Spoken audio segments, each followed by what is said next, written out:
Hi Sai! Hi Tai! It's Manga Machinations!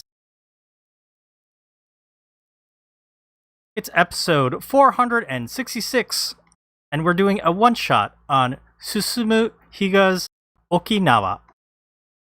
I'm Dakazu, and with me is Darfox8. Hello, everybody. Morgana Santilli. Hi there.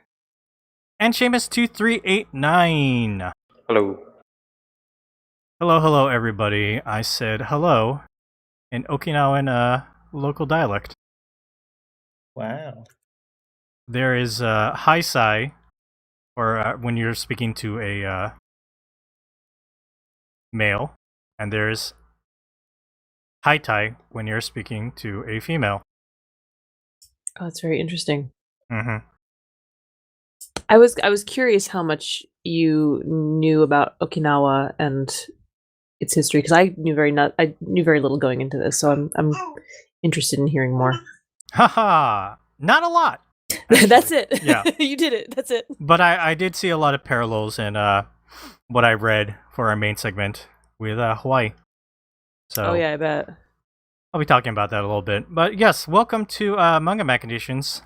Essentially, we are a manga book club. Wait, not book club. I'm sorry, we started late and now I don't know what I'm saying. What do I usually say? Yeah, like a book club. Essentially, we're a book club for manga. It is book club. I said it and then I was like, that's wrong. And then you go on to say, I'm Dakazu, I'm all poopy head. Which you say every single week. I'm Docs. Hey, wait a minute. Wait a minute, Darfox. But yeah, sorry that we're starting a little later. We are streaming live on YouTube for this recording. We are finalizing some of our future schedules, so it took a little longer. But yeah, we're starting now. And Morgana, you are back. Welcome back. I have returned. Thank you. I heard you had a lovely time last weekend. I did. It was my sister's bridal shower, and I finally finished that goddamn blanket that I've been making for 7 months. That was impressive. Thank you. It was cool, yeah. I still have, so I had to make all of those individual hexagons, and then there's tails sticking off the end. I cleaned up all the tails around the edges. I still have to clean up all the tails in the middle. So I actually took the blanket back with me, and I'm not 100% done. That is hilarious. Yeah, I was like, but I just need to have something. I'm sure she was probably like, okay, sure, I would have been fine. Yeah, no, she liked it, and everybody was very impressed. And I was like, I didn't really think how this was an impressive thing I was doing. I was just so determined to get the damn thing done at some point. I was like, I gotta do it. Oh, very nice. Okay, we're going to get right into it with this episode because we started late, so I'm skipping emails, and we're going to go right into some what you been reading. Morgana, you were out last week. Did you end up reading anything? I did. I actually finished reading it today, but I will briefly talk about it because it is a yen book, but it's one that we brought up on this podcast before. Lord Hades' Ruthless Marriage. Yes, that manga I talked about. Yes, and not too long after that, I learned that we were going to be publishing it, and I had to keep my mouth shut until we announced it. But it's wonderful. It's really, really good. I read volume 1. It's coming out in November this year. I think November 21st, I want to say. And I mean, we talked about it before. The premise is that Hades gets hit in the head by one of Cupid's arrows, Eros's arrows, and the threat is that he will fall in love, and he doesn't want to fall in love with anybody. He just wants to be left alone. He doesn't want a queen. And then a girl falls out of the sky, and he looks at her and definitely does not fall in love. But she tells him he has to go find a queen, and that's her the wish she had granted because she was the one who was able to remove the arrow from his forehead. It's really funny. It's actually very, very funny. And Hades is smoking hot. I love that this comes at a time when there is so much Hades and Persephone media out there. There's obviously the Hades the game that was really popular for a while. But there's also like Lore Olympus, which is a really big webcomic that has been published in physical book form. And I think like Seven Seas has a like Hades and Persephone romance out. I think it's interesting also that this series uses the name Kore for Persephone. That is Persephone. Kore is, I think, it's her Greek name. Well, they're trying to hide the fact that she's Persephone, right, at the beginning of that story. If you know anything about Greek myth, you're like, well, obviously it's Persephone. Like, because Demeter comes, her mother comes and is like, Yes. it's my daughter. And you're like, oh, well, even if you didn't know.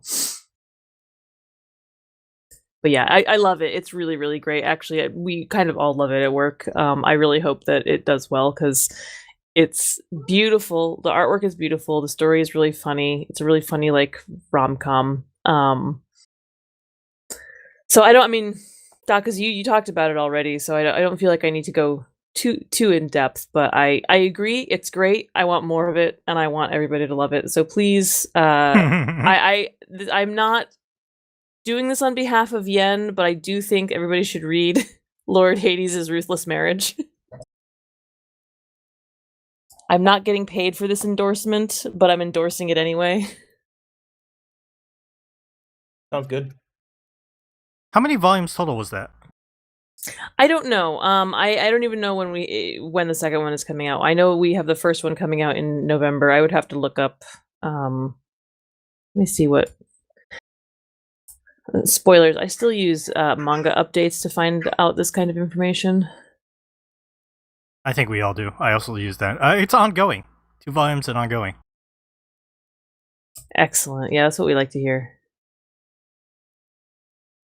Very nice. Because I rushed the beginning, I forgot to bring up our coffee page, so I guess we'll skip that. But I should say hi to people in chat. Tyler's in chat. Hi, Tyler. Looks like Lightning Bolt was in chat at one point. He might have left while waiting. Neil Worms is in chat. Neil is from our Discord server. How's it going? First time chatter, I believe. First time in the live stream. Very nice. Many welcome. Okay, sorry, Morgana, but you said you were done. Anything else? No, rereading Yu Yu Hakusho now that's on the Shonen Jump app? I'm not rereading Yu Yu Hakusho. I don't have time, man. I would love to, but it's a long one. It's not that long as shonen series go, but I've got a lot of other stuff to read, so no, I'm not rereading it. Yeah, I just read a few things for work, but I definitely wanted to talk up Lord Hades. Other than that, no, just the big old honkin' huge book we read for this week. Very nice, very nice. Let's turn to Seamus. Seamus, did you read anything of interest this week? No, but I'll have something for next week. Just saw there's a new volume of Ended Illustrious. Well, last month. Interesting. Okay, first one in 2 years. I know, right? I know. We're about to blow Morgana and Darfox's minds next week. Oh my. Eventually we will cover Land of the Lustrous as a whole thing, and I think it's going to be funny. Darfox and Morgana absorbing all this strange, like, spoiler talk through osmosis. Sorry, you were going to say. Oh, I was going to say, I am interested. It sounds really interesting. It's one of those ones that I've always looked at and just not had a chance to pick up. So if you guys give me an excuse to read it, that wouldn't be bad. I'm waiting for it to end so we can cover the whole thing. When will it end? Whenever they get around to finishing it. Wow. That's cryptic. Wow. I mean, I'm happy that they're on their own schedule and they're taking their time to really give it justice. So all the new chapters have not been rushed. I can definitely feel that. And it's very interesting. I'll leave it at that. No spoilers. Not till next week. Darfox, let's talk about what you did last week. Yes, I don't really have anything to talk about as far as reading, but I did attend a musical concert thing. There was the Bebop Bounty Big Band. There's this professional jazz orchestra performing music from the hit anime Cowboy Bebop. and they came to my small town, and pretty exciting because we don't really get anything. Excuse me. Oh my god, I just sneezed. We don't really get anything kind of hip or cool like that. So Amber and I went, and a couple other of Amber's friends, and yeah, overall it was a pretty fun time. I'm not like super well versed in music and instruments, so I'm not the best to judge how well the music performance was. But even I could sense a couple of mistakes here and there. Um, I didn't really hold it against him too much, just because it was a pretty fun show. Um, and I overall it worked really well as kind of like as like a tribute to Cowboy Bebop. Not just because they're playing the music, but they used a lot of footage from the anime. And they would basically they use a lot more footage from the anime than I expected. Like to the point where like if you didn't know these episodes, you could probably follow the plot of the anime fine, by just attending the show. Um, and for example, like the first one they did was um, well they did the first episode with the red eye drug and the guy like in the fake Neo Tijuana town. Um, and they had the whole scene where Spike was like practicing jujitsu like in the dark, and then Jet like told, "Hey, dinner's ready," and then they eat dinner. I'm gonna call you out real quick. You just said Jet practiced jujitsu. Did I say Jet?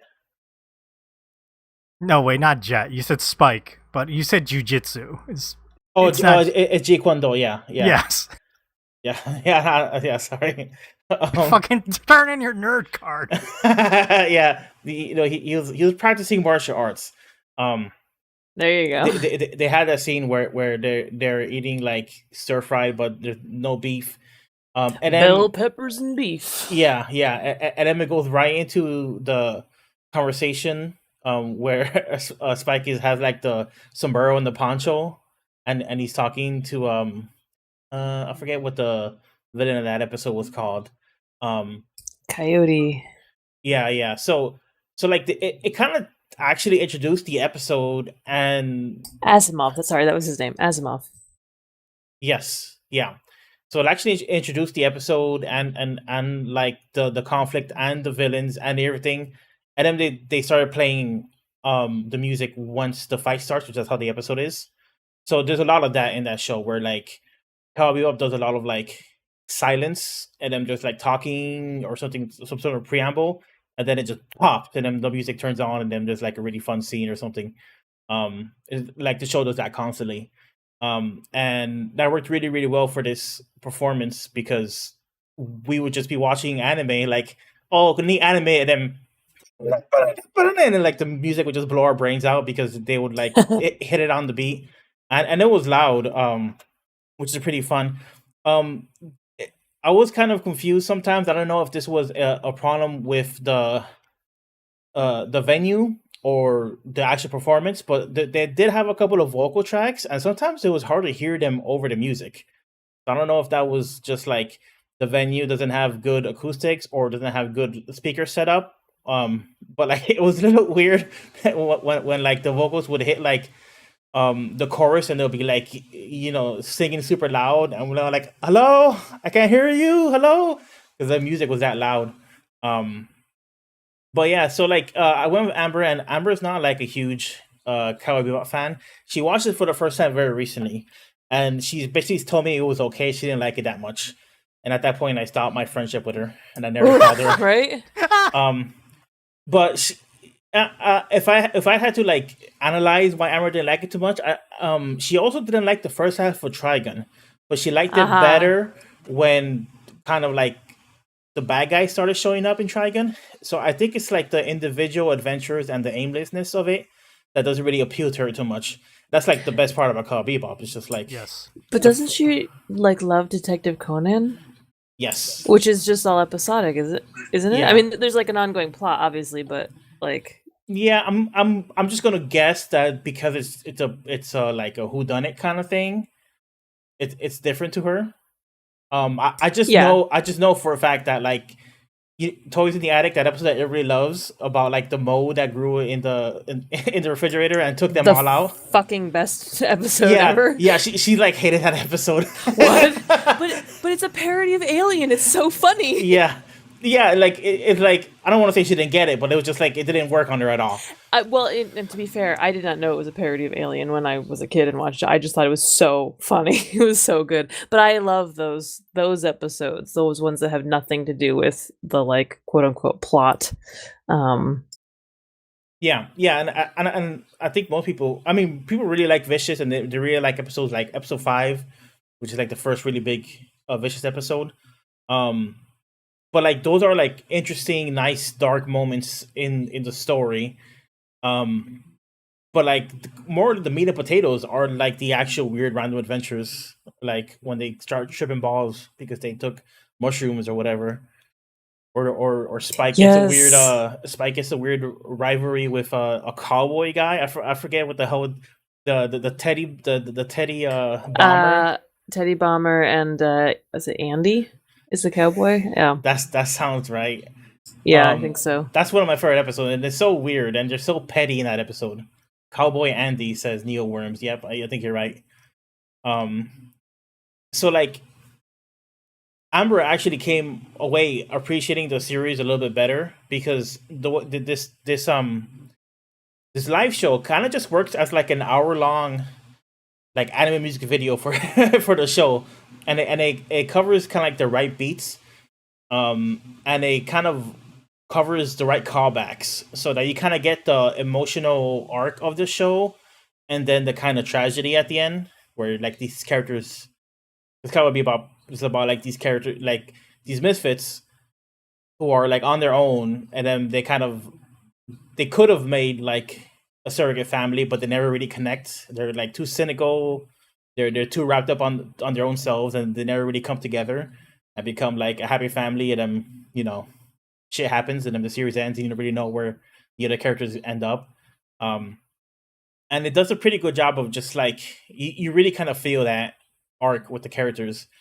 So surprisingly, I like the music, but surprisingly, just the choices of the music and the choices of what episodes they spotlight worked the best from that show.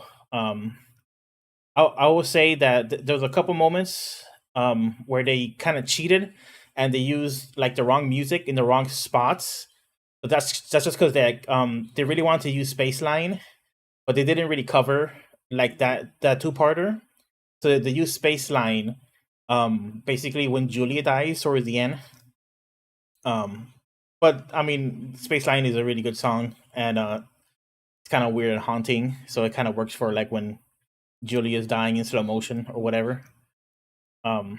So the elephant in the room in this is that I did film a couple minutes of it, and I did send it to Dogzu immediately because I wanted to get his opinion. Because, like I said, even I sometimes says like, is this like not working out musically? Like it doesn't feel right. And like I said, like the singing wasn't loud enough. And then also, one of the last songs, because like I said, it covers the series chronologically. So the one of the last things to happen is Spike like attacks Vicious like his headquarters, and they play the real folk blues, right? As he's like rushing in and killing people. And they had one of the performers, I think she would play like the clarinet or something. It was like a flute instrument. She started singing in Japanese, and I was instantly like, ooh, okay, this is brave that she's singing in Japanese, and I could kind of tell that she's getting the words, but like it just doesn't sound right. It's just purely phonetic. It doesn't so I filmed a couple minutes, and I feel super bad. Like I said, I think the show it was a good time, but I just had to know. I had to know if it was good singing. So I sent it to Dogzu, and Dogzu, you didn't like it, right? It was not good singing. And I was also like, I bet I've never heard Morgana sing the real folk blues, but Morgana has told us. We have, yes. She sang it on the podcast once. I can sing it for you right now. You did. That's right. I did. Okay. Oh, it's just like the first few lines, right? Yeah. Yeah. Because we don't want to get demonetized or whatever. But yeah, and I was like, Morgana knows the Japanese better. So the Japanese was not good, and then also the singing was not great. Morgana, So, go ahead. in defense of this person, I taped Cowboy Bebop off of Adult Swim and wore the tape out, watching it over and over again. And the dub at the end of every bless you, Aubrey. At the end Bless of you. every episode, it alternated having the subtitles in English and having subtitles in Japanese so that Yeah. you could read along. So that song like lives in my blood.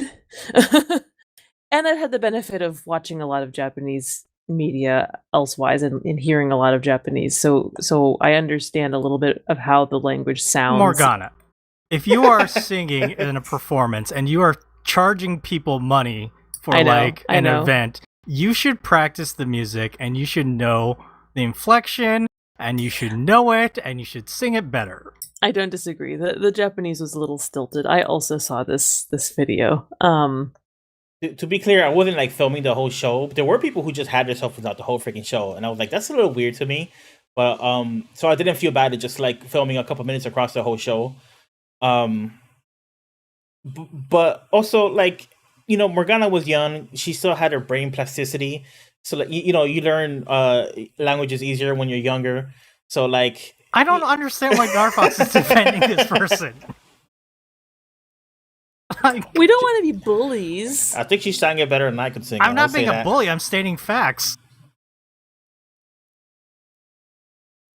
That's how it is, Dar. That's how it is. So yeah, strangely enough, I would say like pretty much all the vocals were kind of like the low point.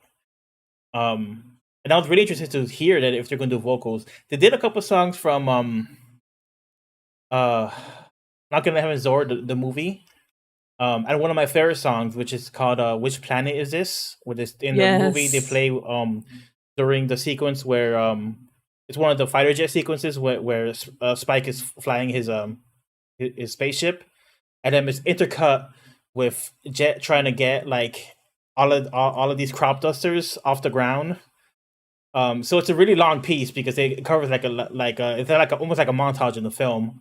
And that was like a highlight. That was like that might have been the last song they did as like an encore, because basically they didn't want to end it on like the bummer of like the Real Folk Blues and how that ends. Yeah. Oh, actually, interesting thing about the Real Folk Blues, I think they added original composition to it. That actually worked okay because, as I might be wrong, but basically the way the episode works is that they play the song all up until Spike reaches Vicious, and I think the song stops and it's just silent and they fight, I believe. But they kept on playing the song during the fight and they synced up the song to the action, which I'm pretty sure the song isn't like that at all. So they actually added some weird original compositions to it, but it kind of worked for the show. So I thought that was very interesting. There are more verses to the song that aren't in the show. I wonder if they used those or I want, but it was specifically like it almost just felt like an overture or something. It was just like an extra thing at the end, and it was specifically synced up to the music when Rich is like swinging his sword and Spike is like blocking it with like the figure guard of his gun. Like I said, like an interesting kind of tribute to the whole show as a whole. Some of the music I felt like, you know, it's essentially we went to go watch a cover band. It's essentially what we went to go watch, which is cool. Like I got nothing against cover bands, but Seatbelts cover band. Yeah, essentially, and I mean, and they were very open and straightforward about like the fact that this is Yoko Kanno's music and the Seatbelts, and I think they called it an amazing composition, and we are honored to play or something like that. So like they were very much like open about what they were doing. It's not like they were like, haha, come check out the cool music we created. Yeah, it wasn't anything like that. It was a really good time. And you could tell the people involved were like really big fans of Cowboy Bebop. I did feel a lot of weird nerd awkwardness in the crowd because like nobody knew when to applaud after a solo. Nobody knew like the percussion guy kept on wanting us to like start clapping along. And I got no rhythm, so if I'm clapping along, I'm watching people in the audience and I'm syncing up my claps with them. I'm like, I hope they're on rhythm because I'm I'm timing on your claps. So he would like clap along, and when the audience would start, he'd stop. But then the audience would immediately die down after about 90 seconds. So they had to get back up and do it again to start us back up. We're like a really bad engine where you just had to like keep like hitting the fucking pull cord. So all that stuff was kind of funny to me in a weird, awkward way. There was a lot of stuff like that in the show. But yeah, it was cool. I'm glad I went. I'm glad it came to ours. I hope we get like more cool stuff because normally we gotta drive a couple hours to like Orlando if you want to watch like a cool hip thing like that. But yeah, Bebop Bounty Big Band. Gotcha. Well, I'm glad you had a good time. You want to watch him? They're going to Atlanta in November, North Carolina in December, and I think the voice actor for Jet is going to be at one of the shows. I don't know. I don't know if Atlanta or if it's in North Carolina, but they're going to go play at a convention, and the voice actor for Jet like is being involved. So that's kind of cool. Did I tell the story about Video Games Live coming to Hawaii on this podcast? No, I don't think so. Okay. So 2 years ago, I want to say, Video Games Live, which is a famous performance like show you can go to that does a bunch of video game music. Yeah, it's mostly like an orchestra, but they also have like all sorts of bands. It's a very big production. Yeah, and they travel and they do performances, so you got like all the major hits from like Halo or whatever, right? Yeah. It's done. I think this is produced by the liar Tommy Tallarico.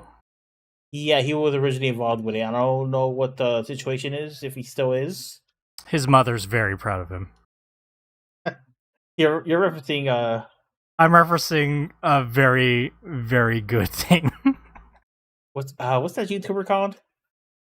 Oh, H Bomber guy? Yeah, H Bomber guy. H Bomber guy did a pretty extensive breakdown on Tommy Tallarico and His lies. yeah, his because he's trying to sell that in television system, I think, or it's a Amiga. I forget what console he's selling, but like I think it was in television, but yeah. Yeah, it just seemed like a big scam, and it's been going on for so long. And Tommy Tallarico might be a shyster.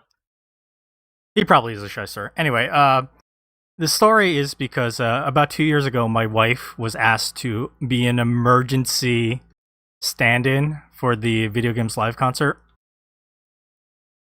So the deal was they brought in some people, but in general, they needed to pull from like local talent to put on this concert. And they did the rehearsal. And I guess I forget the specific name, but they brought in like a festival choir or like a touring choir to do like the singing parts. And you know, festival choir and touring choirs are not good. They're very bad. And so my wife was asked to be like a ringer and do the performance.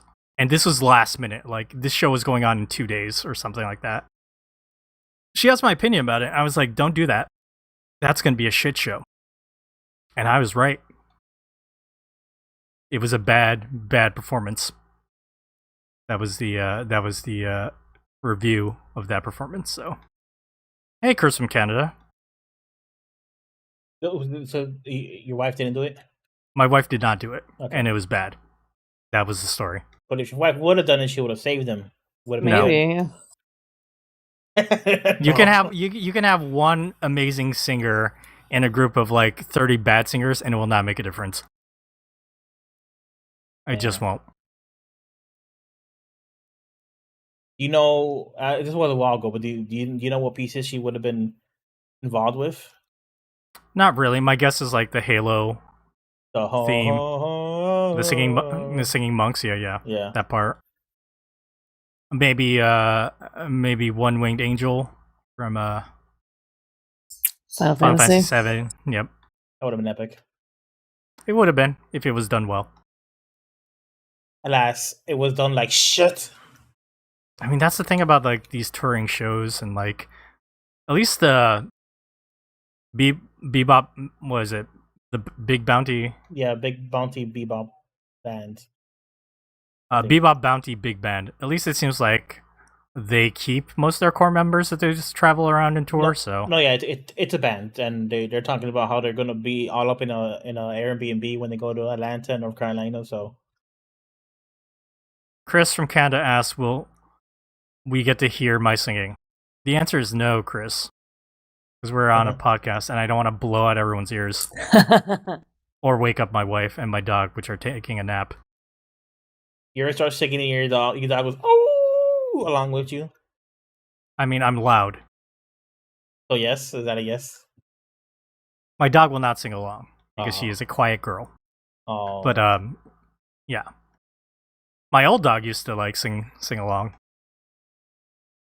I think Wednesday likes when I sing because I sing to her a lot. I think animals like music. I think human animals like music. Very soothing. Mhm. I've discovered lately my son has gotten to the point where he's fussy more frequently, just kind of, because he's getting older. And sometimes if he's having trouble falling asleep, I just hum and it just works. It's like, what is this? Why does it work? Why do we make weird noises with our mouths and it works? Tyler asks, if I pay you, would you sing? The answer is no, Tyler. Listen, we need this equipment to work, okay? Can't I have to rep his edit mic. this podcast later. Like, I'm not gonna have to deal with like blown out like section of like the podcast. It is a different thing to tune like mics to like speaking voice as opposed to singing voice. thinking emoji for future content. Oh God. The real folk blues. There you go. You got Morgan to sing. Hontono. There you go. Kanashimi ga shiritari dake. I love that song. It's such a good song. Yeah, that's a good song to play really loudly. Yes. It just feels like your whole world is rapturing. That whole soundtrack, I used to play the soundtrack a lot when I worked at Comicopia. Just like throw on the Bebop soundtrack. And it's awesome. The only problem is there is one track that starts out with machine gun fire and people screaming. And to play that in your retail business is like, oh no, it would have to like scramble to the computer to like to change it. In America, no doubt. Yeah, in Boston, in our like super queer tiny little like hovel in Boston. Tyler says I have too much respect for myself to sing. That's not true. And I think and the answer is yes. It's literally because I don't want to blow out people's ears or like have to deal with it during the recording. Dakazu's actually shameless, trust us. I mean, that should be evident from like years of this podcast. But yeah, Dar, we'll move along. Yes, we will move along. Okay, I want to talk about one manga. And I was thinking, what manga should I talk about on the podcast? Because I've talked about a bunch already. And the new stuff doesn't really appeal to me enough to like talk about yet. I just remembered, there's a manga that I read on Twitter done by Tomi Okuno. It's called Yaruki Nanka Arimasen, which basically translates to, I don't feel like trying. Mood. So this is a manga about a middle schooler. His name is Yaruki Nasao. Basically, that translates to guy who doesn't feel like trying. It's a middle school drama. And this character he pretends to pay attention in class. He pretends to try during PE. And during breaks, he pretends to be asleep. He's very much that teenage, I don't feel like doing anything. Everything's pointless. I don't want to go to high school. I don't want to have like an important job. Nothing matters. It's kind of an understandable perspective to have like as a teenager or as a person. He ends up getting involved with a victim of bullying. In this first chapter that I showed, it's on Twitter, so I linked it to Darfox, Morgana, and Seamus. Darfox has it up on the stream a little bit. He gets beat up protecting like the victim of bullying, even though like he doesn't really want to get involved, but he ends up getting involved. And when the bullies beat him up, he doesn't resist or fight back because he's like, this is pointless. Fighting back would make it worse. And he just like the victim is kind of surprised. Is like, why? Because he tells the victim, "Wow, you actually stayed home and avoided school. I wish I could do that. I still have to come to school and I just deal with it." At the end of this first chapter, like his teacher sees him and he says, "Yeah, there's a guy who was getting bullied." And the teacher is immediately like, "There's no bullying at this school." It's one of those like shitty teachers, Darfox, that you see. Yeah, he's a really good shitty teacher in this manga. Add him to the list. Yep. And yeah, it just follows him in middle school as he there's this kid who does not want to get involved in anything and ends up getting involved in things. And as Darfox has like some of the panels up on the page, but the art style is very simple. It's a very simple art style, but there's something about how Tomi Okuno does these characters. It's like very dramatic, but there's a kind of eerie reality to like the bullying. Later on, Nasao gets like ostracized in class, and the class dynamic of like other students like joining in with like ignoring him and like ganging up on him. It's all there, and it's, I don't know, it just like kind of like connects to me in like, in a way. It's like I remember a lot of that. Like I recall these feelings and these things happening in school, in the school environment. And it's just like, it's really good. And maybe it's because the lack of art in a lot of ways, you feel more from like the characters and like what's happening and the simplicity of like the drawings.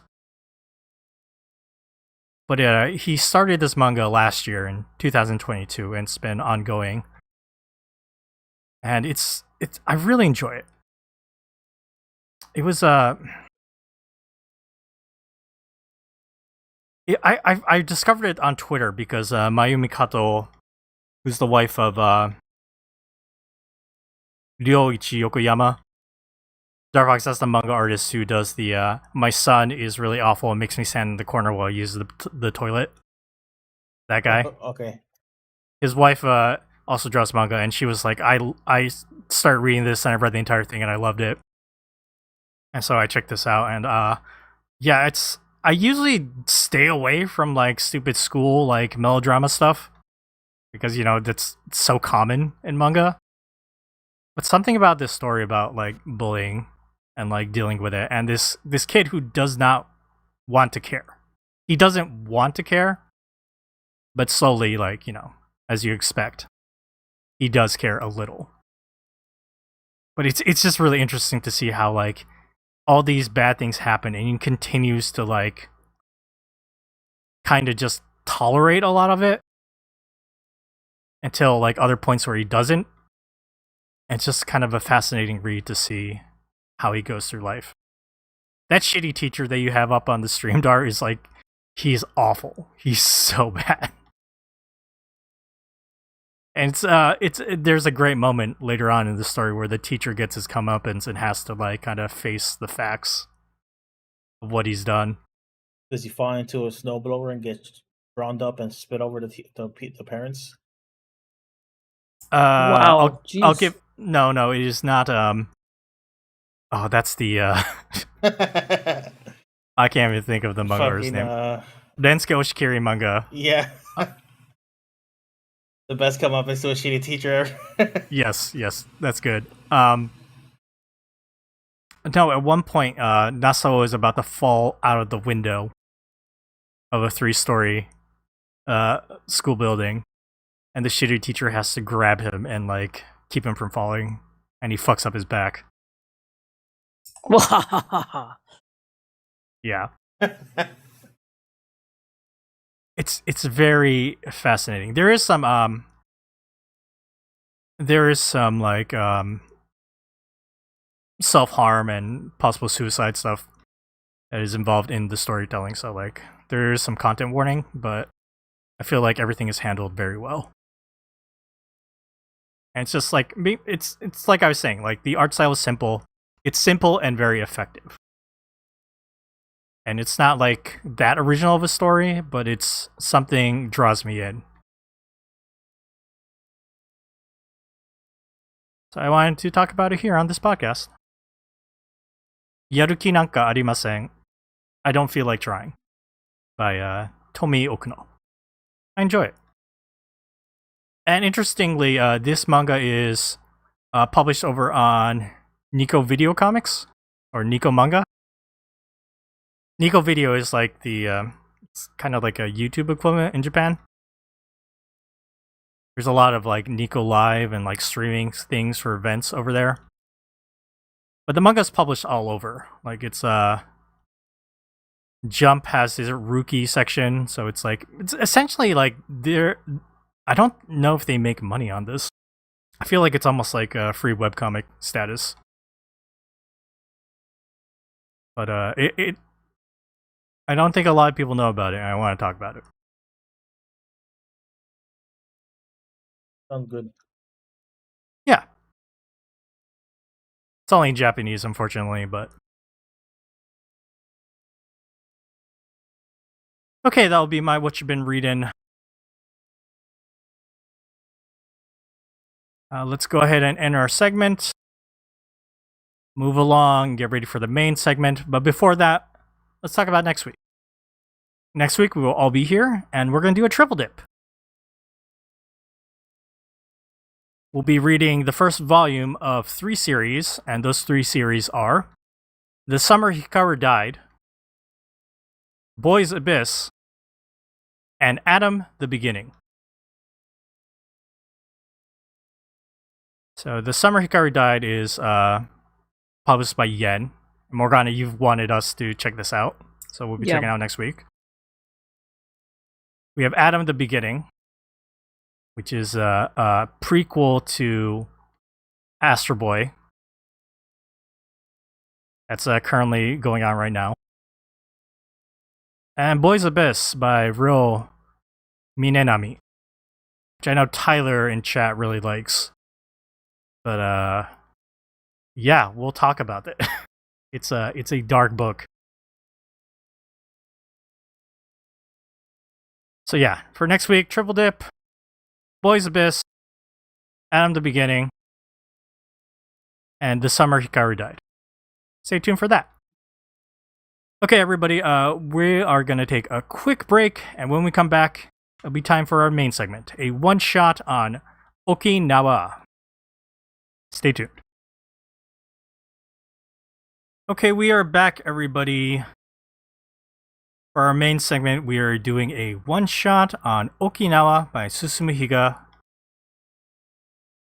This is put out in English through Fantagraphic Books and Manga-splaining Extra. Manga-splaining is another manga podcast. And they are actually doing publishing stuff, which is super exciting for a podcast. And Okinawa was their first project. So Susumu originally did Suna no Tsurugi, which is the first half of Okinawa, in 1995, and the second half, Mabui, he did in 2010. But this Okinawa English edition came out in August of this year.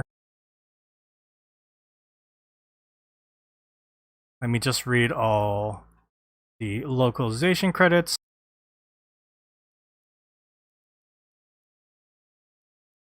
Translated by our friend Jocelyn Allen. Edited by Andrew Woodrow Butcher and Christopher Woodrow Butcher. Lettering by Patrick Crotty and Kayla E. Designer Kayla E. Production Paul Baresh. Promotion Jacqueline Cohen. And I think I'll stop the credits right there.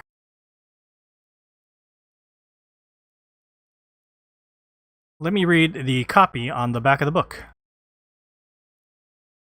Okinawa, a place of vibrant culture, lush greenery, and blue waters, draws millions of tourists from Japan and abroad each year. Situated on Japan's southernmost islands, the archipelago was for centuries an independent kingdom until its military annexation by the Japanese Empire just decades before World War II. But as US forces approached in the last days of that conflict, these tranquil islands became the stage for the most destructive land battle of the Pacific Theater. Despite the resilience of its people and the recent throngs of tourists, the effects of that battle still shape life in Okinawa today. This devastating and vital collection of Okinawa's preeminent mangaka, Susumu brings the complex and multivalent story of his homeland to life. In print for the first time in English, the vivid translation by Jocelyn Allen, Okinawa pairs two of Higa's books, Sword of Sand and Mabui. These sequences of intertwined stories unflinchingly expose the horrors of war and reflect on the U.S. occupation how the U.S. occupation has irreversibly changed life in the island prefecture, through the lens of the archipelago's indigenous spirituality and the central character of the Yuta priestess. Okinawa is a harrowing document, but also a work which imagines the dreams and needs of a people facing an uncertain future. Steeped in the culture and geography of its singular, fascinating, beautiful place, the layered relations between Okinawan and Japanese identities, between occupation and anatomy, and between humanity and violence speak beyond borders and across shores. That's some nice copy right there. That copy kept on going. I thought you were done, and you went Okinawa, and I'm like, oh shit. It's good copy. Yeah, it is very exciting to be reading a book put out by a podcast. Dreams that we can aspire to, Darfox. Yes, next book coming out from Manga Machinations. Dragon Ball Super. Nah. Why would we do anything besides Billy Bat? Or Wombs? Wombs is what I was thinking. Yeah. We gotta go to Japan and go talk to the manga. Mm-hmm. We will bow down in front of her gate for like 3 weeks, not move, and then she will know that we're serious about it. And then she will let us come in and we will publish Wombs. The dream. Well, I don't know about the dream of bowing down for 3 weeks, but that's the dream. But yes, let's talk about Okinawa. Seamus. I'm going to turn to Seamus first, because Seamus was the one who was interested in reading this. And I asked him to wait to talk about it so we could all read it for this episode. Seamus, let's talk about why you were interested in reading this and what you thought about Okinawa. I think overall I liked it. I thought the second half, kind of post-war stuff, was the more interesting stuff compared to the of-war stuff or in-war stuff. Yeah, I would agree with that. I know you mentioned Hawaii beforehand, but like I was talking about this on, there's like a monthly book club in Chicago, and they had this last month. That's how I heard about it. But I actually had to jump off the call by the time we got to the second half. So one of the things that actually reminded me of, never got a chance to say at the time, was remember I Am John Cantline, or what was it called? F. Was that it? F. Yeah. Mm-hmm. I think there was an by essay. Glacier Bay Books, yeah. Go Yeah, ahead. because like there was an essay at the back of that about. It was that one about how like that part of Japan is like a kind of rural poor areas that are like, yeah, we'll throw a nuclear power plant there, give employment, and no one's going to complain. But I was thinking the same thing with like Okinawa, where like Japanese like, yeah, we don't give shit about Okinawa. News for like, yeah, we're just going to use it as our new military base. Hold on to it for like an extra 20 years. As that. I think it was what 52. I think when they pulled out of mainland Japan, or like gave control back to like the Japanese government at the time. But I think they held on until like 72. Damn. Just from a historical perspective, because I'm about as ignorant as you come when it comes to like just like a lot of history stuff. But why did the fighting go to Okinawa? A lot of the civilian characters talk about like, oh, we're so far, from the mainland. Why are they fighting here? Why is this happening? Strategic base point, man. Yeah, because essentially the U.S. like Navy was either coming up south, say from the Philippines, and they were coming in east through the Pacific, and like the next, like Okinawa was like the last point they could get to before, like they weren't going to go straight in invading the mainland, because if they left Okinawa open, like it would be too long supply lines, and potentially the Japanese could use it against them. So it's like, if we take Okinawa, then we got like a staging base to then like actually invade the mainland. Okay, that makes sense. Okay, history, you make sense. They couldn't use Korea because that was under Japanese control. China, middle of a war with Japan, so like Okinawa was like the closest you'd get to. Wait a second. Neo was in the gosh, my The brain. book club. Book club. Yeah. The book club. Chicago Yes. Book Club, famous mention. You've been cheating on us with Neo. Talking about He's the one I who knew actually about runs this. it. I'm pretty sure, like, I brought this up when we were talking about Yokohama as well. Because it was like, during talking, coming to the end of that one, where I was like, oh, hold on, this thing is probably like ultra conservative in its own way. Well, some of us pay attention here, Seamus, so I remembered. So Neo's the one that's feeding negative thoughts into your head and make you hate all the manga you used to love. I see. No, I think that book club was probably to blame, and that the people on that were very positive in a way that immediately like got me looking for the negative, where they were like, oh, isn't this like so?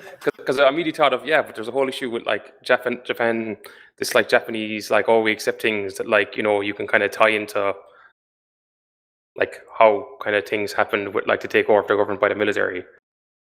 Yeah, Neil is on our Discord, Darfox. No way. Bullshit. He's right there.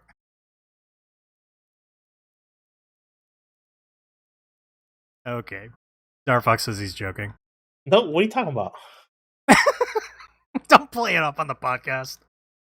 If we're gonna, I guess people can't see the chat replay when you put this up on our YouTube. but- You're supposed to. I've been trying to mess with that, but like you can, but I noticed that because I also use it for other streaming stuff. Like, it doesn't come up straight away. Like, usually if you give it like a day or two, at least for the one person who streams, I actually put on the chat. Huh. I usually have to give it like a day or two for it to actually show up. I don't know why.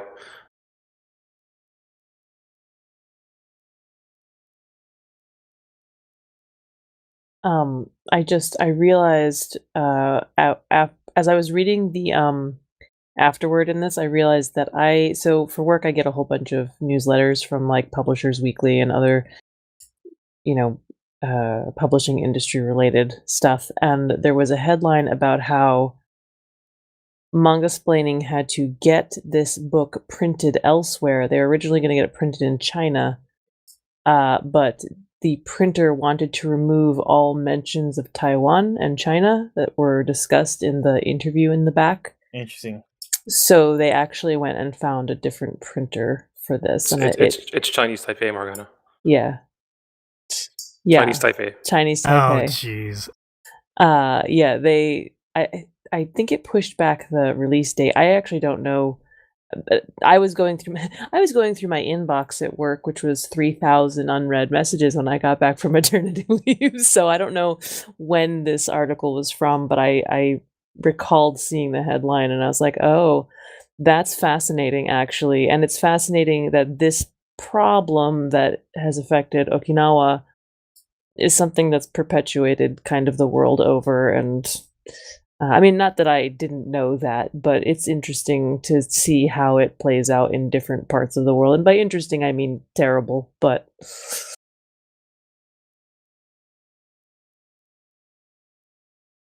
It's also interesting because that's kind of like a it's not fair to call it a throwaway line, but like it is in the post book interview stuff. It's not really right. brought up in the actual like text of the actual story being sold. So, and I'm sure the people working on the book must have had this weird situation with like, if funny we didn't mention that, but now that we did, we can't really take it out because then that would be like that would be kowtowing to like this shit. So like, Right. and it was it was a relevant conversation in that interview, which I did read most of, but I did. As per usual, I finished a few minutes before we started podcasting. So this was a meaty collection. It took a while to get through. I started like Wednesday or Thursday, so I started earlier than I normally start. But I still had like a fair chunk of the book left by the end of it. But yeah, it's interesting. So sometimes it was a little bit. I mean, this is just my general thoughts. Sometimes it's a little bit dry in a way that like I found myself losing a little bit of focus. But overall, it was a pretty like captivating and like interesting book that was like really easy to read, even though it was big.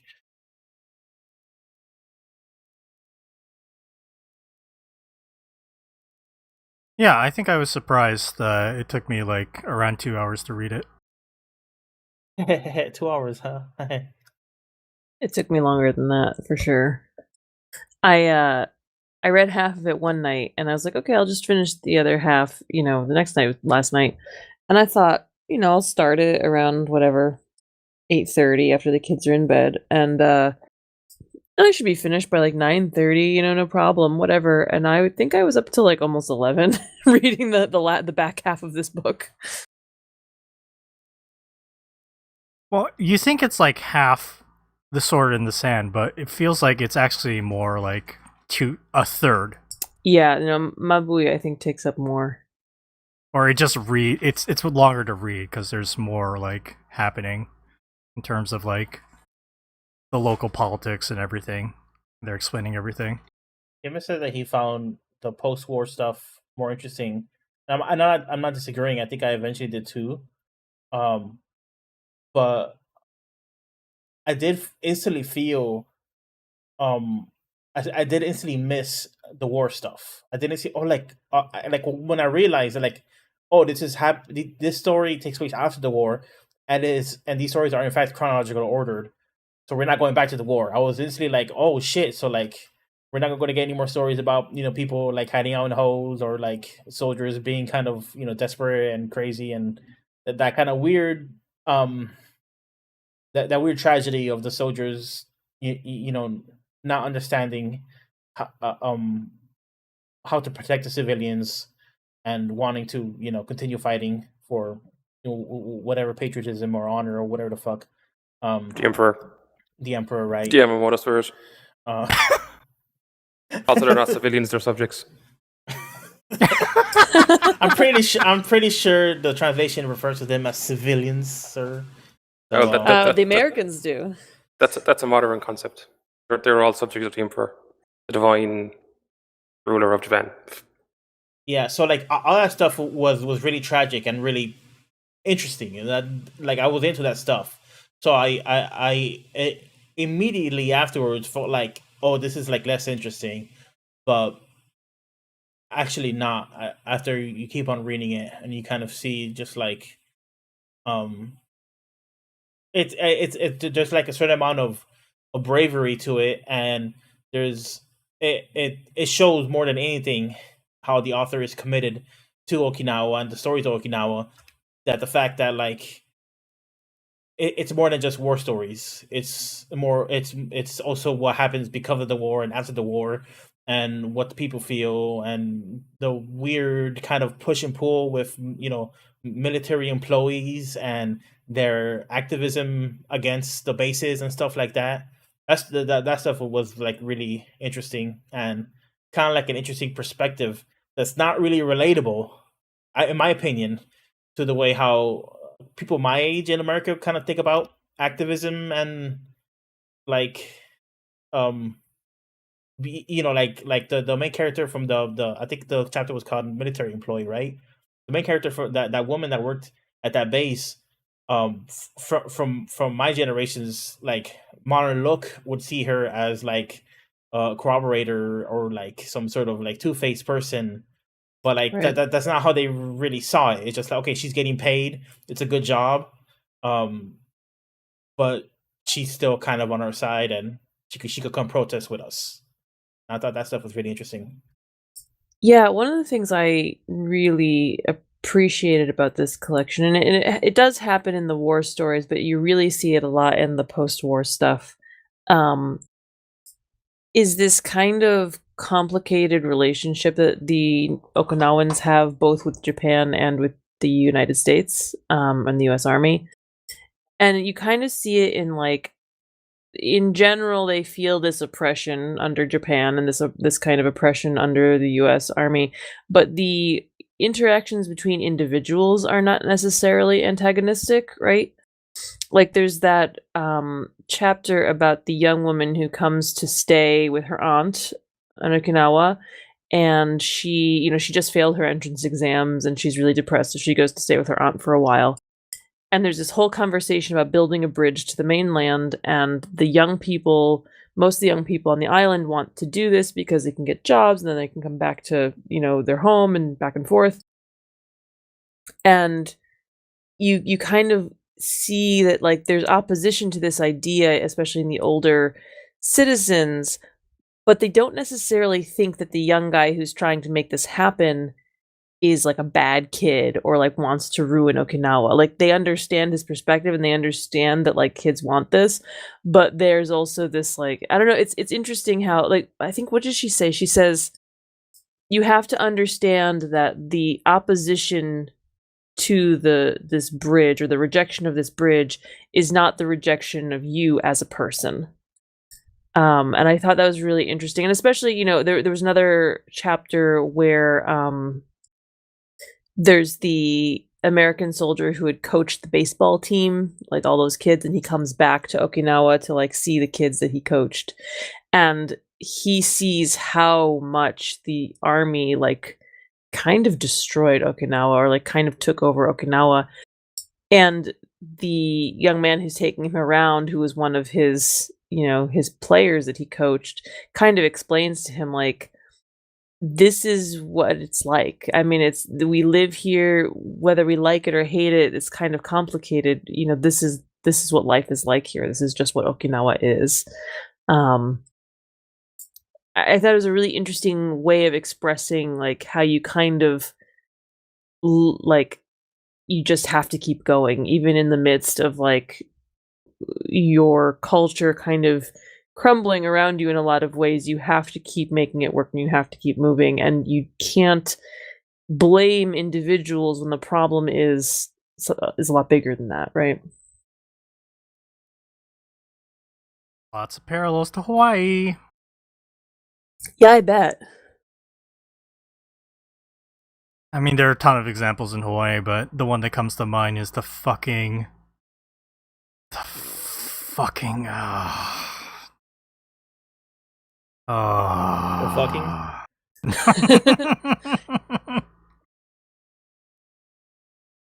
No, it's the monorail. It's the monorail. Yes, you've brought this up before. Yeah, so to give context, like a bunch of years ago, they're like, we want to build a monorail here. We're going to build it from the airport into Waikiki and also to the west side of Island, where, there's a Disney resort. And they were talking about it's going to bring all these jobs in, and it's going to be great for, like, the island of Oahu. Yeah, Lightning Ball in chat says, in monorail we trust. It's literally the fucking Simpsons episode about the monorail Yeah. being like a scam. It was a scam. They started building it. They didn't hire any local people. They just brought in people to build it. And guess what? That monorail ran out of money because they didn't budget it correctly. And people were charging way more for like what they were building. So now it is an unfinished mess that just sits in the middle of the island. All these fucking like structures made to support a monorail that doesn't exist. It's a fucking mess. And who knows if it will ever be finished. It's terrible. You know, politicians and, governors here were bought out, bribed to fucking start the project. They're out of fucking power now, so it's a mess.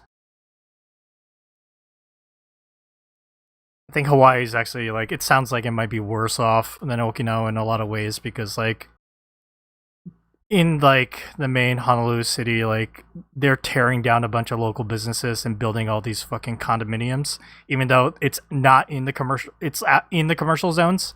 You know how you're not supposed to build housing in commercial zones? Oh, yeah. Mhm. Fucking just bribe politicians and convince them.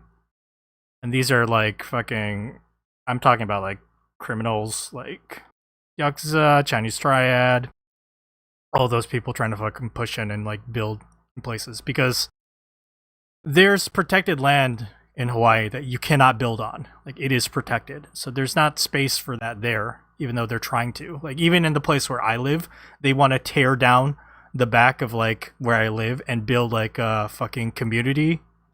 Like, one of those gated communities. And let me tell you, everyone here in this, like, where I live is like, fuck no. Get the fuck out. And I agree with them, so. Yeah. I mean, yeah. I know enough about Hawaii to be angry about it and not enough to know, like, the nuance, but I can definitely understand where you're coming from. And we also got military bases here too. They're really annoying. Trying to get in and get out of and, like, work through there, and then, the fucking missionaries that came in and, like, taking advantage of people. Do not ever go to the Polynesian Culture Center if you come to Oahu. Don't ever fucking go there, okay? This is my fucking PSA on, like, Hawaii tourism. A lot of people go to the Polynesian Culture Center. Don't fucking go there, okay? They force the students, because, like, it's connected with, like, a university that's, like, connected with the Mormons.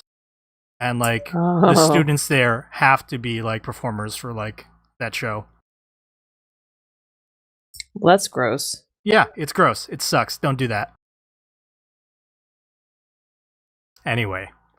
Yeah, let's actually go back to Okinawa, the book. Because I could fucking just rant for a while about, like, shit in Hawaii that sucks ass. Morgana, you said it took you a long time to read, but yeah, what did you think of Susumu Higa's Okinawa? I don't know if enjoyed is the right word, because it's definitely an intense kind of book, but I guess I did enjoy it. Yes, I learned a lot. I really liked the Mabui portion as well. I appreciate that there was, like, even with some of this kind of heavy material, there's a good deal of humor. I've said this before, I have a hard time with any story that takes itself too seriously all the way through, even something that is historically based like this. So I appreciate that there is kind of, moments. It's really human, right? There is some humor in there because it's people, right? It's affecting people. I love there's, like, this one Yuta who's in most of the stories. She's just, like, I don't know, this kind of, like, otherworldly. Is her name, like, Mrs. Asato, I think? Yes, I think so. She's great. She's just, like, she knows everything. She's got God on speed dial. She, like, knows what's going on. I'm convinced by this. But she was a lot of fun. and her, like, the way she kind of gently manipulated. There's one chapter where she kind of gently manipulates this politician into like doing the right thing, kind of, um, through prayer or whatever. So that whole aspect of it was great, and like there were some like really weird stories about like pottery, and the last story, yeah. the last one, but also there was like the humorous one right at the beginning of Mabui. It was like they took dirt and then they found like a whole bunch of graves from the Battle of Okinawa. Yeah, it was just like they're really into this concept of like pottery and bones, and like this link between pottery and bones, and like this kind of in the last one as well, because he's stealing those urns. How awful. Seriously, I know. And that was a real story. That's the other thing I thought was very interesting, was he got like some of these stories were based on news stories that he read. He like took the concept and then like elaborated on it, which I thought was really fascinating. I actually really like, there's that story about that couple who was farming and then a like US soldier like crashes on their shed or something, and like they need to like redo the fields and everything, whatever. That was a really cute little like story there. Yeah, you just reminded me, actually, there was an issue of an American comic called Scalp that had the exact same story. Oh, really? I know Scalped. I mean, I haven't read it, but I know what you're talking about. It's like set on like a Native American reservation, but from what I remember, there's a random issue where it follows this old couple, and like I think it actually like crashes into their house, but they aren't there when it happens. The fighter plane, yeah. Interesting. Yeah, so I have a question for you all. Like, what do we call Okinawa? Is this historical fiction? Some of it is. I mean, some of it was also about his parents. Yeah, the story about his mom and like his dad and like what happened to them. That feels like just almost autobiographical. Biographical, but it's also. I mean, he even admits it's also not necessarily 100% true, right? Like he doesn't know all the details. He kind of elaborated on it. Mm-hmm. I mean, I think there's some understanding that with like memoir and autobio stuff, there is a certain amount of, I don't want to say lying, but like, especially if you want it to be readable, like kind of embellishing. Yeah, embellishing or manipulating the truth a little bit. It's historical fiction some of the time. Most of the time.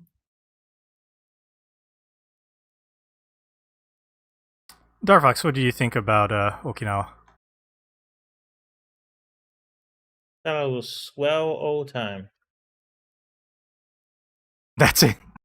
No.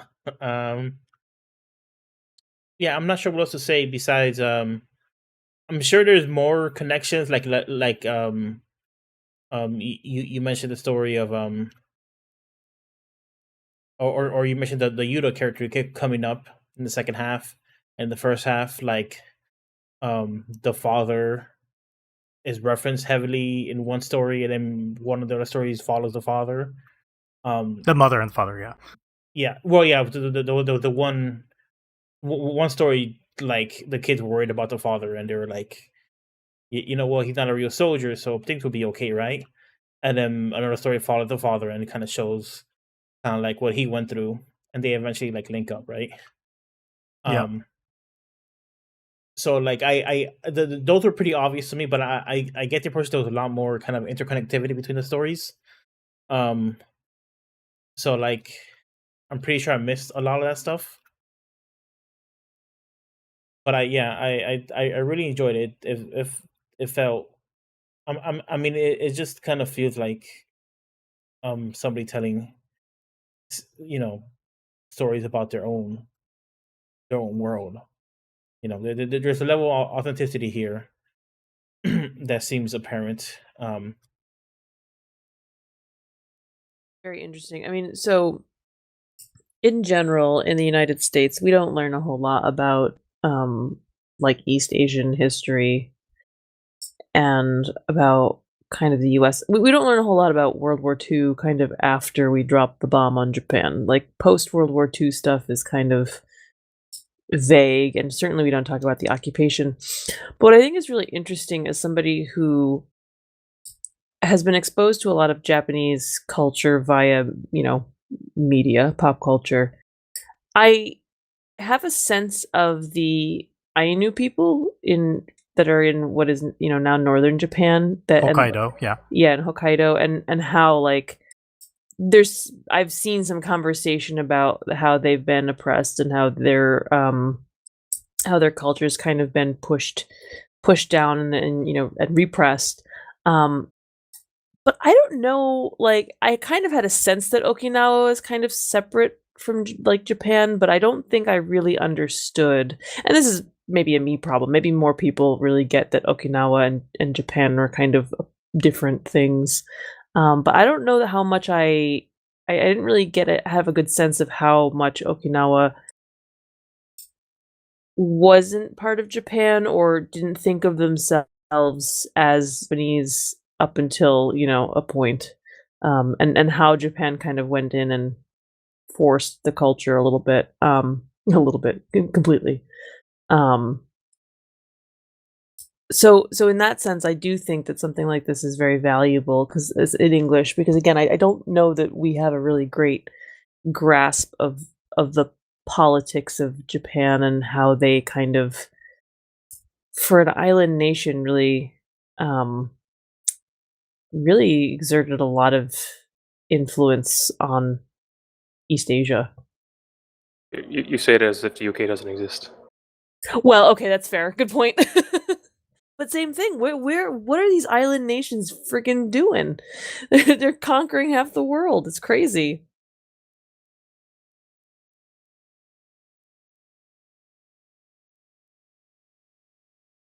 Again, more parallels with Hawaii and mainland America. Oh yeah, for sure. My guess is, Morgana, like, it's said in some of the interview stuff as well. And also, Manga explained in an episode on Okinawa. It was their 100th episode. Jocelyn Allen was there, and so was Andrew Woodrow Butcher. And they talked about, like, meeting Susumu Higa and doing the interview and everything. Crap, what was I going to say? I forgot why I brought this up. They're a bunch of shills, shilling their own products. No, that wasn't it. Something about... Oh, like, basically how, like, yeah, the Japanese people, like, you were asking, like, do the Japanese people know more about, like, Okinawa as a place and, like, what happened here in the history? And I suspect they don't, and they don't care.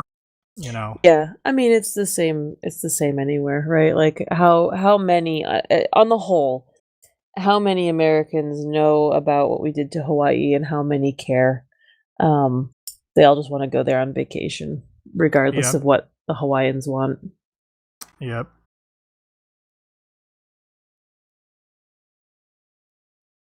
So I love this book.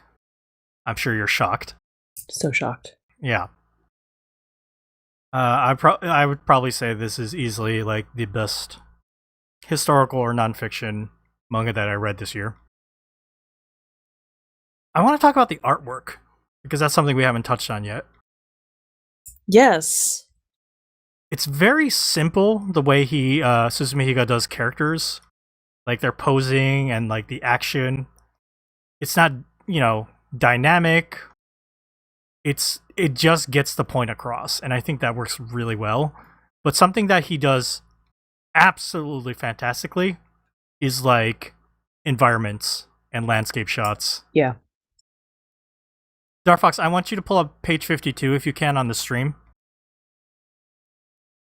This is right after there's an American ship in the ocean that gets bombed and destroyed and sunk by Japanese fighters that bomb it. You just see, like, the ship that is half sunk in the ocean, and it's like the panel there, and it's like a sunset. There's a black dot of the sun in the background, and the clouds are shaded, and the clouds are these like horizontal needles looking things. I just remember looking at that panel, and I was just staring at it for a couple minutes when I came upon it as I was reading this, and I was just like, I love the cross hatching. I love how this looks. I love the way the waves look, that sun, and the shadow in the ocean. Like, this is top tier stuff. Yeah, when I first opened the book, the ebook, I at first was like, "Oh, I don't know about this artwork. Like, I'm not sure if this is gonna work for me." It reminded me of some Gekiga stuff that isn't bad, but is just not necessarily like What you would call 100%. impressive or Yeah, like dynamic, yeah. right? Or like my thing, just but the more I read, the more I actually really enjoyed looking at his artwork. Even his people, I think there's a certain amount of, I kind of like the expression he uses and things like that. But yes, the environments, the setting, they're really, really impressive. You can tell that Mabui, the second half, that's more about the modern stories, was done like years later. Like his I want to say like maybe his proportions a little bit reminded me of Nobuyuki Fukumoto of Kaiji a little bit. a little bit. Like there are some small heads and some broad shoulders, but maybe not to the extent of like Fukumoto. And the second half is like much more like consistent with like the characters and their proportions and how everything looks. It looks tighter. But I felt also Mabui, like, it also has some beautiful backgrounds. And I can tell that this is a manga where Susumu Higa drew everything by himself. Like, it looks fantastic. Neil mentions in chat that says the last story was way more dynamic and had a different style. I agree. It had like thicker lines. It also didn't have the Ugan, the Yuta priestess that came up in all the other stories. It was a different priestess. Yes, yeah. I was like, whoa, Whiplash, what happened here? Where's Mrs. Asato? That's somewhat the pottery guy, right? The guy that's decorating the. Yeah. Yeah, I also noticed that one had thicker lines, and it looked very different for some reason. Do you think that story was done earlier or later? Later. I think it was done earlier, and then like the other stories, he made that character, Mrs. What's her name, and Asato, yeah, maybe. Mrs. Asato, and then like he was like, oh, I like this character. We're gonna keep her in all these stories that I'm making. That's my guess. Well, we're just gonna have to ask Jocelyn or Chris and be like, "Hey, can you find out where did this one come in?" Sometimes when you get like the Japanese volumes, it says in the back of the book like where they were published or like what order they were. So yeah, this just said that it was in the back of this book. It does say that the first half was published in '95 and the second half in 2010, I think. But it doesn't say like the specific order of the stories, or if they rearranged the order of the stories at all. Yeah, Neil in chat thinks he thinks it was later and maybe for a magazine. That last story. I could see that as well. I was really interested to hear in the interview that some of this was published commercially. It was not like underground or Gekiga stuff. It was published came out in, was it can't remember now which publication, but it ran maybe Comic Days. I don't remember. It said in the interview. Oh, Kodansha's website. Oh, yeah, that makes sense. Yeah, I mean, like, this is no F. Like, yes, no, definitely, it's not quite that out there. I mean, F is like so extremely political. It's like you can't publish this anywhere. But yeah. Before it was published, like Glacier Bay Books, it was like you had to go to this random ass like art exhibit to see it. It was like the only way for you to know it existed. Oh, Neil says it ran in Big Comic, which is Shogakukan's one of their seinen magazines. So for supplementary. adults, for adults. Thank you, Neil. My brain is fried eggs these days.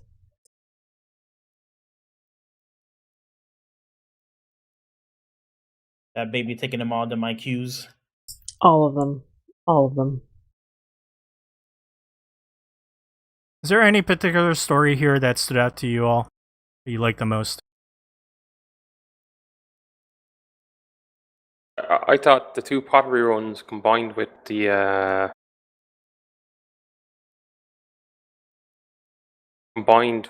one where they're digging up the old archives were kind of interesting from commenting on kind of like the history of the place throughout, kind of from the war. Well, hell, even going back to like they're referencing, was it the records around the time of before, just after Satsuma would invade? Yes. And how like soldiers from both Japan and America were like, is it gold? Is it jewelry? Whatever, who cares? Oh, I know. And I was like, but this is better than gold. This is books. This is tax records. I was not surprised to see that the portrayal of the Japanese military was the most negative. Yes, I thought that was very interesting. Weirdly positive with the American military in that like the occupation and like them coming through and having like trying to make the Japanese forces surrender. They were very, very kind and very, very like forthcoming with the civilians. Yeah, all very positive portrayal in those situations. I was gonna say the story that I really liked, one of them anyways, is in the first half, was about the young man who kind of went around with the US Army and tried to help get civilians out of trouble and Call kind of of Sand. Yes. I thought I that was really really like that too. Yeah. I thought it was really interesting, and like again it kind of had this this underlying theme of all of us individual people are kind of thrown into this mess because our separate governments have decided that this is something we should be doing, and none of us should have to suffer, and we want to I hate war. I hate the concept of war. I hate the concept of conquer. I hate the whole kit and caboodle. I hate colonization. But what I like about war stories, and I do like a lot of war stories, is this idea that at the heart of this are individuals who are dealing with shit. They're just dealing with stuff that somebody else kind of foisted on them. And that is interesting as another human to learn about, to hear about, as a story. And it kind of makes the war stuff, the big like government, mandated bullshit even more bullshitty. It makes me even more angry about war and conquest and all those things. But I'm a dirty, rotten hippie pacifist, so I guess that's my take. But I just love this idea of like kind of working together to help people in the midst of this, or in the aftermath of this like horrible situation. Was that the same story where there was like that garrison of troops up in the hills? Was that another one where they kept coming down and getting supplies from like the civilians? They're like, That was a different No, one. it was not. That Okay. was also awful. Yeah, you're basically just bandits at this point. You're kind of just like homeless bandits that just And, like, coming killing down people. Yeah. It's that's just the kind of the tragic stuff of just like that separation between the soldier and civilian / subjects, and like what exactly are you fighting for at this point? And that, and we were saying that the Japanese army is not portrayed particularly kindly, and that's true. But in that circumstance, and in that story with this garrison in the mountains, I almost feel bad for them because suddenly they don't have purpose, and they are trained a certain way or have a certain mentality, and their culture is such, it's so ingrained in them that this is what they need to do that they don't know how to let go of it. And so I mean, obviously what they're doing is terrible and they suck, but there is again that human aspect of like they really don't know what else to do. Like this is what they set out to do. And also in the one I was talking about before, where we have the army coming in and trying to free civilians, there's a terrible scene where you have Japanese soldiers hiding behind civilians, which is like ridiculous.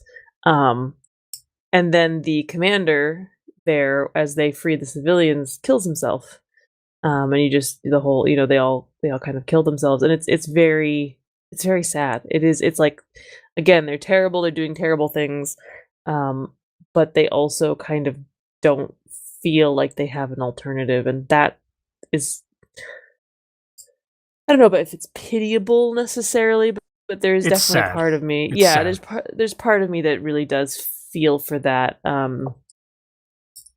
We're all pawns, that's the thing when it comes to this kind of situation where you have governments who will never meet each other face to face. They just said, I mean, everything I have to say about war has been said, but like soldiers, civilians that were just pawns for somebody else's stupid game of meaningless conquest.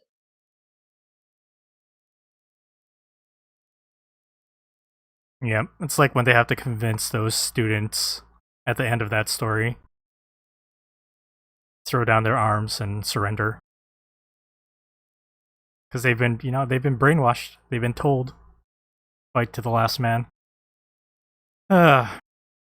Reminds me of I talked about this manga a while ago, but there's a manga called Periryu Rakuen no Guernica. It's a manga about the Battle of Periryu during World War II. A manga that had like really cute character styles, but like it was about the horrors of war and like surrendering and everything. And yeah, there's lots of different soldiers. Some that want to stay and like fight to the last breath, others that know that this is pointless and they're just trying to survive, and people caught in the middle, both civilians and soldiers. So I wish that manga was available in English, but it is not.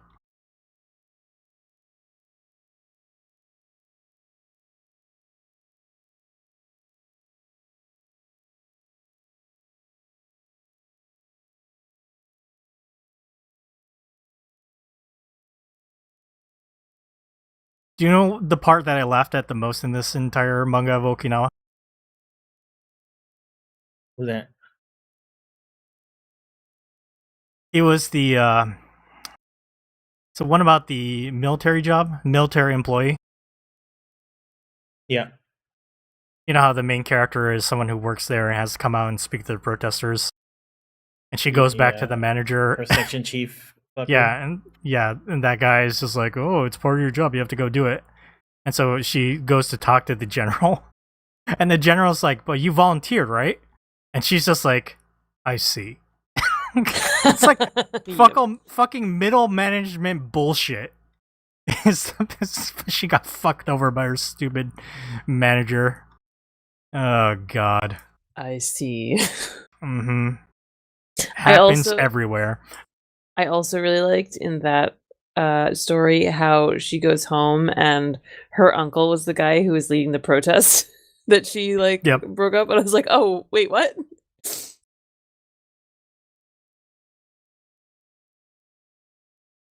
Neil says also reminds him a bit of Shigeru Mizuki's war stories in Onward Towards Our Noble Deaths. I love Mizuki. I love like Kitaro and stuff. I haven't read his war stuff yet, and I've read Nononba, which is his youth. But I haven't read Onwards Towards Our Noble Deaths, and I haven't read any of the Showa stuff, which has like war stuff in it. I would really like to, but I also feel like it'll just be really heavy. I would say Onward Towards Our Noble Death is more so because that's fictional, whereas he actually survived World War II. Right, yes. Hands and arm.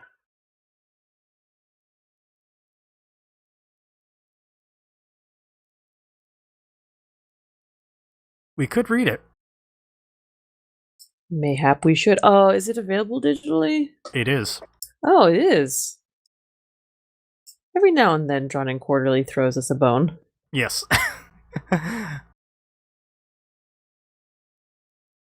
I don't know if Showa is. Probably not. Do you know how big those books are? Yes, they're my library. Those are big. Yeah. Yeah, we used to- Showa's not digital, and they are 500 some pages each. Yeah, and there's 4 of them. Yeah, perhaps in the future we'll read Onward Towards Our Noble Death. I read the Japanese version, and it was... Yeah, I remember it being, like, pretty heavy, but still throw in some good old Shigeru Mizuki funny moments. Showa has Nezumi, like, chilling. Yes, that's right. He's like the narrator. right? Yeah. I too would like a weird rat man telling me all my history.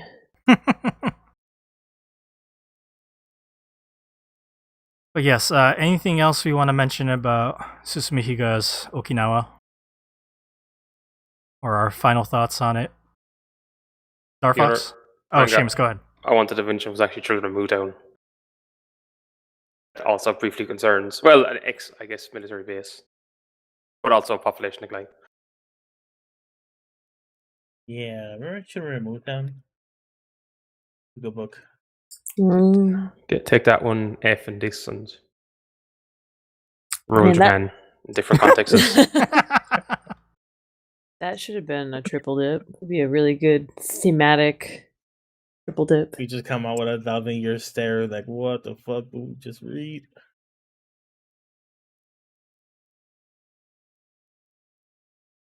Yeah, I mean, Okinawa is such a fascinating book, and it's lovely and so interesting to learn. But I bet as a commercial product, it did not do well. Or it did not make a splash. I think they said, like, in the interview that, like, there was surprisingly little, like, news about it when, like, it came out. Yeah, I mean, for better or for worse, Fantagraphics does not publish popular manga. It's okay. We like that stuff. Yeah, no. Good for our podcast. I'm so glad that they publish stuff because they have some interesting and weird stuff that we wouldn't get elsewhere.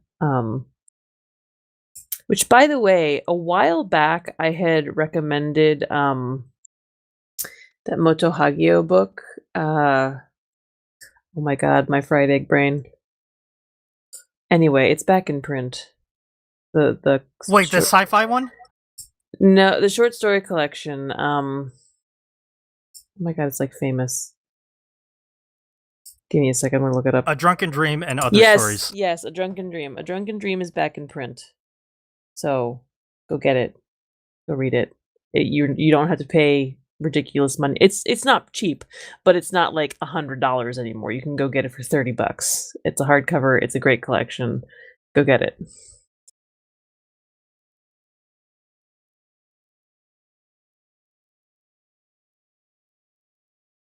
If only it was digital. I know. I would love for us to read it. And it does take a place, we made it happen with other hardcover stuff, but you know, it's not easy, everybody. It's not easy. It's way easier for us to just get a digital copy. Marginally easier now that Seamus is in the States. He doesn't have to have things shipped internationally. Mm-hmm. Yeah, Neil says indie American publishers don't like ebooks. I suspect it has more to do with, like, manga artists putting their foot down, being like, I don't do digital. Also, sometimes digital manga is kind of complicated for, like, book company. Like, Fantagraphics is not solely a manga publisher. Obviously, they figured out how to publish print manga, which I think is more complicated than an ebook, like flipping the pages and everything, you know, for reading order. But I think sometimes publishers just don't really know what to do or how to make the ebook work. But yeah, I think rights has a whole lot to do with it too.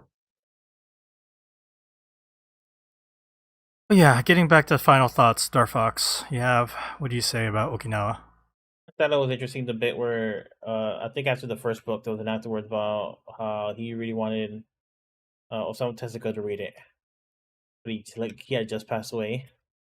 Yeah. Everybody, so like I get it, but also everybody's like a big ass Tezuka fanboy in Japan. Like what? He was the one that I know, I get it. Especially for like someone of Susumu Higa's age, it makes sense.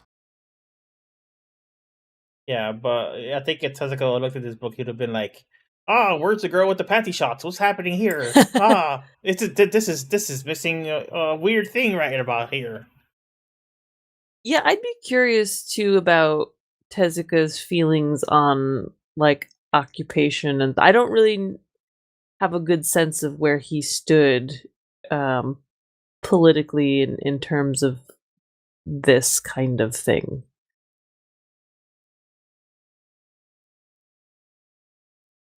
I think he was generally anti-war based on like a lot of the stories that he created. Yeah, that's my impression. But sometimes I wonder, like, sometimes it's best not to meet your idols.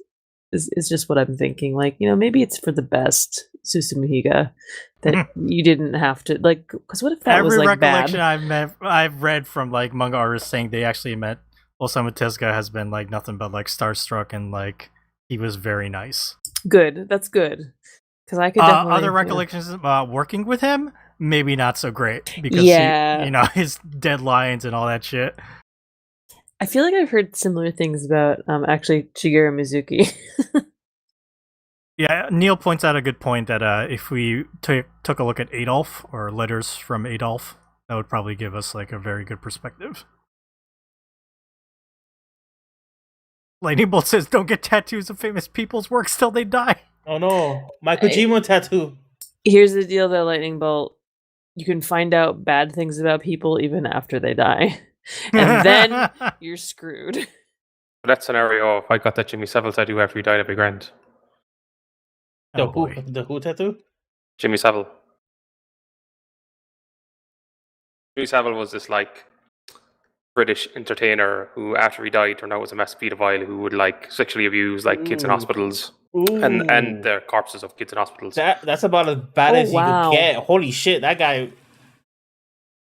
Also, other entertainer around the same time period, Gary Glitter. I'm glad he's dead. Lightning Bolt is like, bro, the fuck. I'm also like, bro, what the fuck? It's because Alan, the guy who plays Alan Partridge, is it his name? What's his actual name? Steve Coogan is meant to be coming out with like a Jimmy Savile like fictional biography of his life. I was reminded of Steve Coogan's existence recently, so Jimmy Savile. I was like, whatever happened to that thing? Well, you'll just have to tell us about it in the future, I guess, Seamus. Seamus, you have final thoughts or anything else you want to mention about Okinawa?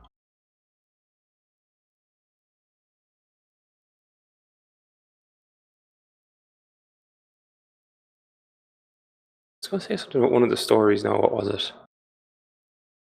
Oh, the one about the military event. One of that was interesting. The military land? Oh, the military rent. Oh, yeah. Was it this? Is it the woman who had a kid with a Japanese? No, not a Japanese soldier, an American soldier. That was the one I read where I was like, I would read a whole book on like the politics of the Okinawan military rent. Yeah. The history of it.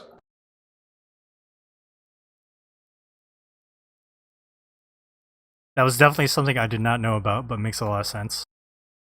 Also, I really enjoyed how like there's so many like scenes of people holding their ears as the fucking jets fly by. They're like, my ears. So that one guy, he's just like, yeah, there they go again. Mm-hmm. Yeah, the one old man is just used to it.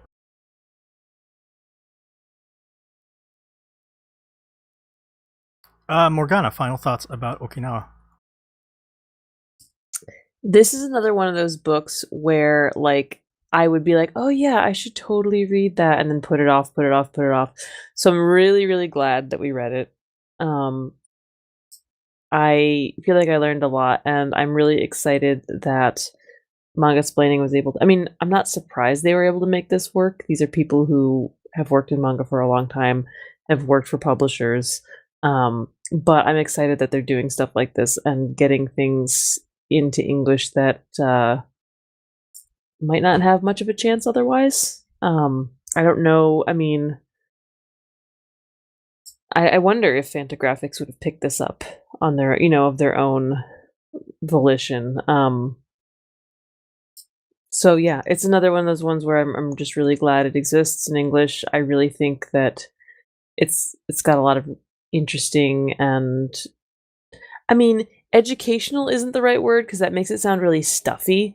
But I did learn a lot, you know what I mean? And especially for the back matter, I really liked the interview. I liked hearing Higa's because in some ways the stories themselves were very even-handed. But you can tell more in the interview that he's not happy. He's pretty pissed about what's happened and what is happening to Okinawa. And I really kind of liked seeing that, getting that glimpse of him as a creator and as a person. So yeah, I thought it was great. I'm so glad that it's available and that I was able to read it. And thank you guys for being like, let's do this right away, instead of me being like, oh yeah, I'll buy the book and then I'll just wait forever. Thanks, Seamus. We should thank Neil. Yeah, specifically Seamus, because I would have been down to do this, of course, but Seamus was just like, I'm gonna read this. I'm like, yo, yeah, let's read this. Let's all do read it. this. Yeah.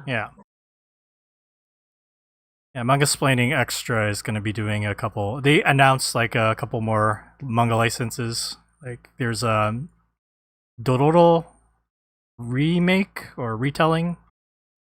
It's more The Western tentacle comic book? style. Yeah. Okay. There's I forgot if I talked about this manga, but there's a nonfiction manga about a woman who worked as an assistant during like the silver age of like shoujo comics. No Rose Without Thorns, My Life as a Shoujo Manga Assistant. That's coming out. It sounds so good. Yeah, that actually sounds pretty good. I remember not enjoying it as much, but I want to read it. okay. I make demands. Okay, yeah, we'll read it for the podcast, and maybe I will reread it and get like a second opinion.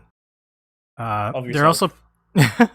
they're also putting out something called Veil, which looks very good and kind of almost like a mix of Western comic style.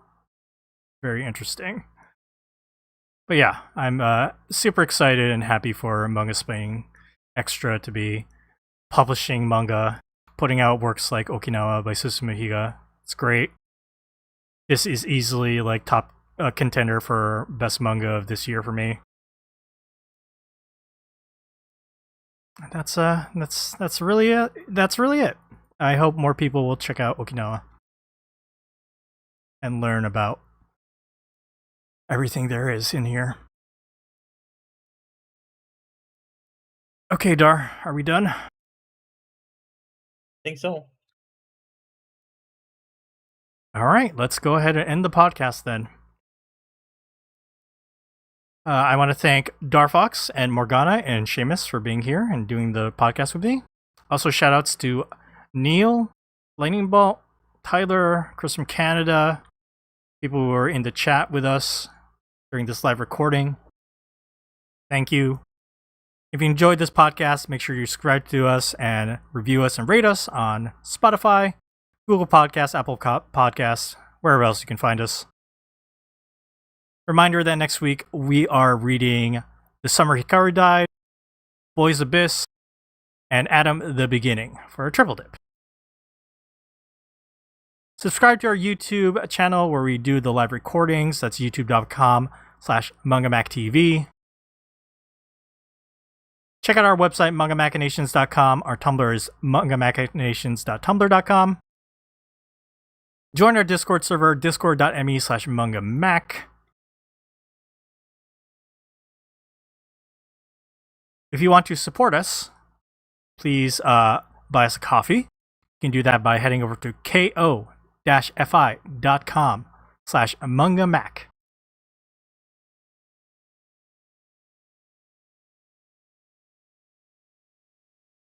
Don't forget to follow us on Twitter at Mangamac Podcast.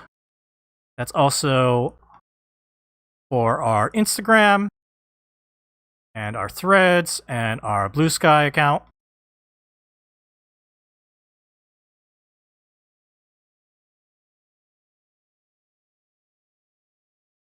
Send us emails, mangamachinations@gmail.com. And you can follow my personal Twitter at DocZoo. Follow Darfox at Darfox8. Follow Morgana at Morgana Relina. And follow Seamus at Seamus2389. Seamus is spelled without an H. Alright, everyone. Thank you so much for listening to us this week. Bye-bye.